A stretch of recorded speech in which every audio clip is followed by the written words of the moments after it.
Let me read out the next question here.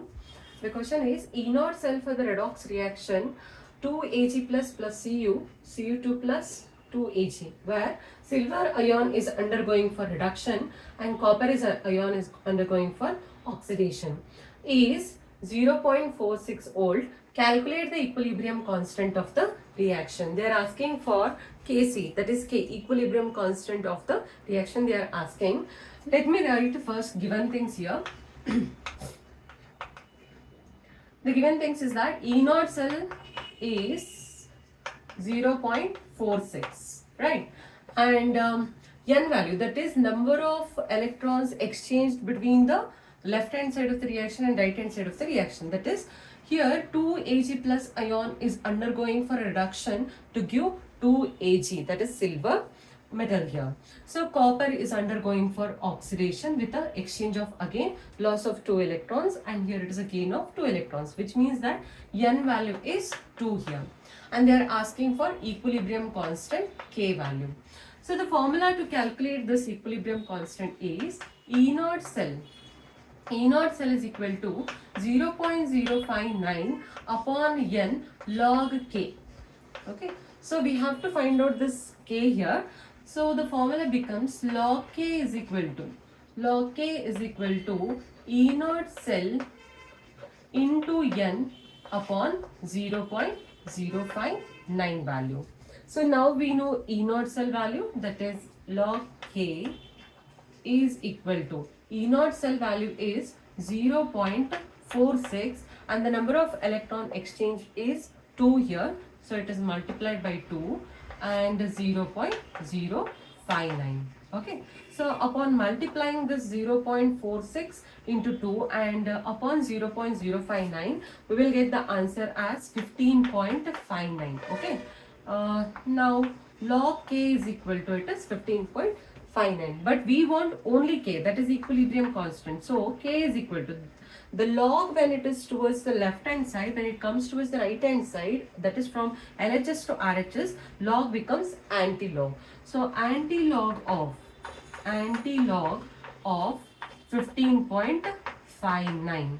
So how we have to calculate this anti-log without using the logarithm table? Okay, because in competitive part they will not provide any log table there, so we have to be knowing how to calculate that one. Now let me explain that in simple way. So we should be knowing that firstly log 1 is equal to, log 1 is called 0, right? Log 1 is 0, log 10 is 1. So if log 1 is equal to 0, log and anti-log are opposite to each other. So if log 1 is equal to 0 means anti-log of 0 is equal to 1. So you have to observe this thing here. Log 1 is equal to 0 means anti-log of 0 is equal to 1. So based on this idea, now I'll continue to solve this problem. So whenever anti-log will be asked, this part whenever we'll be calculating the log and anti-log, the point, that is the number previous to this decimal point, will be a characteristic part, this 15 now, and 0.59 becomes the mantissa part. So while calculating anti-log value, what we have to take is that this characteristic part, that is 15, I'll take into the power 10 to the power, I'll take it as 15 directly. Okay. Now what we have to solve is that anti-log of 0.59 value. Anti-log of how much? Anti-log of 0.59 value we have to find out. So based on this idea, where log 1 is equal to 0, anti-log of 0 is equal to 1. So reverse case. Like that, now we have to search in such a way that what value of 0.59 of log will become the anti-log. So 0.59. Log 4 value is that 0.6020. Log 2 value is that, what is log 2? Log 2 is 0.3010, right? So log 4 is how much it is? 0.6020. So this value 6020 value, log 4 is 0.6020 means anti-log of 0.6020 becomes what here? 4 here. So the answer is 4 into 10 to the power 15. Hope you have understood here. log 4 is 0.6020. I'll write once again here.